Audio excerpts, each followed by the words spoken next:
भारत के साथ संबंध रखने वाले दो देशों में इस वक्त बड़ी हलचल मची है।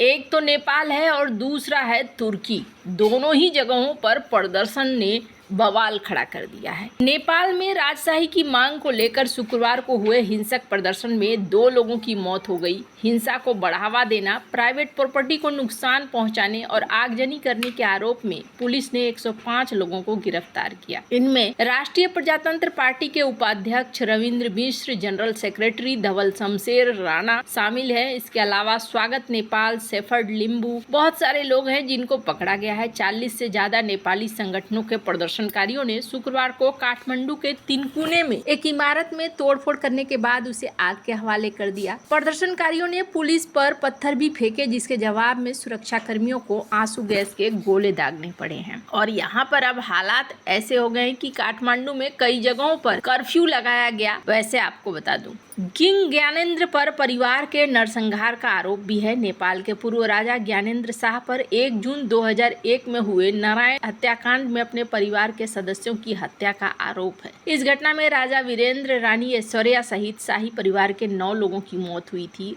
आधिकारिक तौर पर युवराज दीपेंद्र को इस हत्याकांड के लिए जिम्मेदार ठहराया गया। हालांकि कई लोगों का मानना है कि ज्ञानेंद्र ने सत्ता हासिल करने के लिए ये षड्यंत्र रचा था, क्योंकि उस रात वे महल में मौजूद नहीं थे और उनके परिवार को कोई नुकसान नहीं हुआ।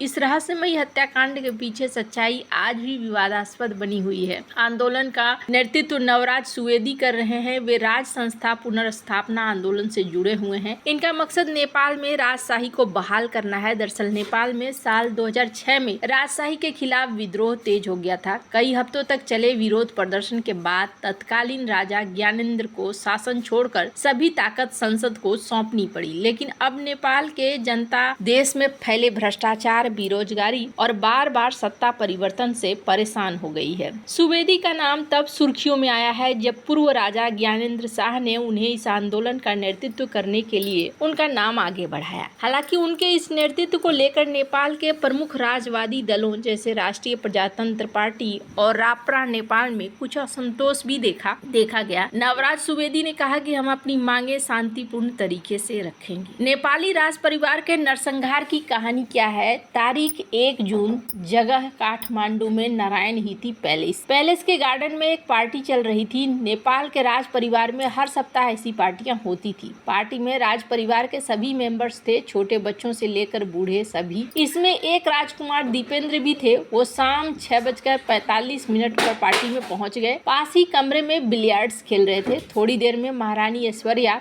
3 ननदों के साथ पहुंची। महाराजा वीरेंद्र भी एक पत्रिका को इंटरव्यू देकर थोड़ी देर से पहुंच गए। दीपेंद्र के चचेरे भाई राजकुमार पारस भी मां और पत्नी के साथ पहुंचे हुए थे। पार्टी में सब हंसी खुशी से मशगूल थे, लेकिन राजकुमार दीपेंद्र के साथ सब सामान्य नहीं था। उन्होंने इतनी ज्यादा शराब पी ली थी कि ठीक से खड़े भी नहीं हो पा रहे थे। नशे में लड़खड़ा कर गिरे तो उनके छोटे भाई नीराजन और चचेरे भाई पारस ने कुछ लोगों की मदद से उनके कमरे तक पहुंचाया। थोड़ी देर बाद दीपेंद्र आर्मी की वर्दी पहनकर कमरे से बाहर निकले। उनके एक हाथ में जर्मन मशीन गन MP5K थी, दूसरे हाथ में कोल्ट M16 राइफल थी। एक 9mm पिस्टल भी उनके पेंट में लगी थी। दीपेंद्र को इस हाल में बाहर आते देख पार्टी में मौजूद लोग हैरान हो गए। दीपेंद्र आगे बढ़े और पिता वीरेंद्र शाह की ओर देखा। कोई कुछ समझ पाता दीपेंद्र ने मशीन गन पिता की तरफ ट्रिगर दबा दिया। कुछ सेकंड बाद नेपाल के महाराजा जमीन पर पड़े थे। दीपेंद्र के चाचा उन्हें रोकने के लिए बढ़े, लेकिन दीपेंद्र ने पॉइंट ब्लैंक रेंज से उनके सिर में गोली मार दी।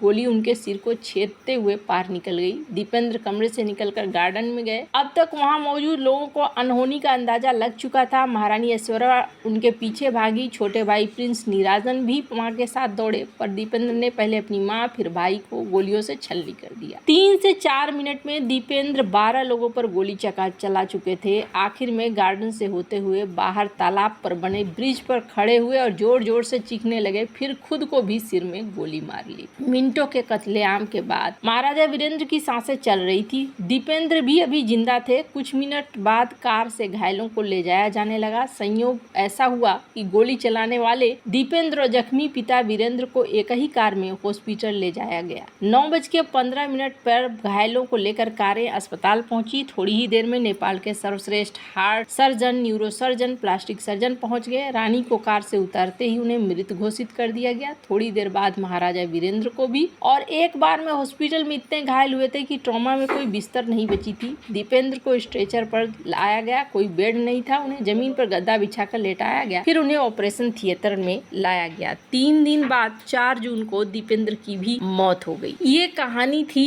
इस नरसंहार की। हालांकि इसको लेकर इसलिए दोष मढ़ा गया क्योंकि चाचा को कुछ नहीं हुआ था, उनके परिवार वालों को कुछ नहीं हुआ था, और इस वजह से ऐसा माना गया कि शायद कहीं न कहीं इनका भी रोल इसमें था। अब फिलहाल की बात करें तो फिलहाल ये समस्या है कि नेपाल में बहुत ज़्यादा एक्शन कड़ा ले रहे हैं ओली, और नेपाल में शुक्रवार को सुरक्षा बलों राजशाही समर्थकों के बीच झड़प के बाद पीएम केपी ओली की सरकार पूर्व राजा ज्ञानेंद्र शाह पर सख्त हो गई है। सरकार ने ज्ञानेंद्र शाह और उनके समर्थकों पर सख्ती के लिए कई कदम उठाए हैं। ज्ञानेंद्र शाह का पासपोर्ट रद्द करने की कार्रवाई की जा रही है, उन पर जुर्माना लगाया जा रहा है। राजशाही की मांग के लिए राजधानी काठमांडू पर उतरे शाह समर्थकों पर केस भी दर्ज किया गया है। अब तक 50 से ज्यादा लोगों की गिरफ्तारी हो चुकी है। ये सब कुछ तब हो रहा है जब नेपाल में पूर्व राजा के समर्थक बार बार सड़कों पर उतर रहे हैं। ज्ञानेंद्र शाह पर 1 लाख रुपए का जुर्माना वसूलने का बात कही गई है और इनके पासपोर्ट को रद्द करने की प्रक्रिया भी शुरू कर दी गई है। गृह मंत्रालय के अनुसार राजशाही समर्थक आंदोलन के मुख्य समन्वयक नवराज सुवेदी को घर में नजरबंद कर दिया गया है और नेपाल सरकार यहाँ पर एक्शन भी लेती जा रही है, ये भी कहा जा रहा है। हालांकि आपको बता दूं, इन सब मामलों में कहा जा रहा है कि नेपाल के अंदर चाइना भी अपने एक्शन मोड में आ रहा है। नेपाल की दोनों कम्युनिस्ट पार्टियों के ऊपर से जनता का भरोसा हट गया है, जिसका फायदा नेपाली कांग्रेस और राजशाही का समर्थन करने वाली पार्टी को मिला है, जो देश में संवैधानिक राजशाही और हिंदू राष्ट्र की वापसी चाहते हैं। जाहिर तौर पर चीन ऐसा नहीं चाहेगा। चीन ने पिछले कुछ सालों में लगातार नेपाल की दोनों कम्युनिस्ट पार्टियों को एक करने की कोशिश की। उसने नेपाल की कम्युनिस्ट पार्टी एकीकृत मार्क्सवादी लेनिनवादी और नेपाल की कम्युनिस्ट पार्टी माओवादी केंद्र को फिर से साथ लाने के लिए कड़ी मेहनत की थी, लेकिन दोनों पार्टियों के प्रमुखों खड़ग प्रसाद ओली और सीपीएन के पुष्प कमल दहल के बीच अहंकार की लड़ाई ने चाइना के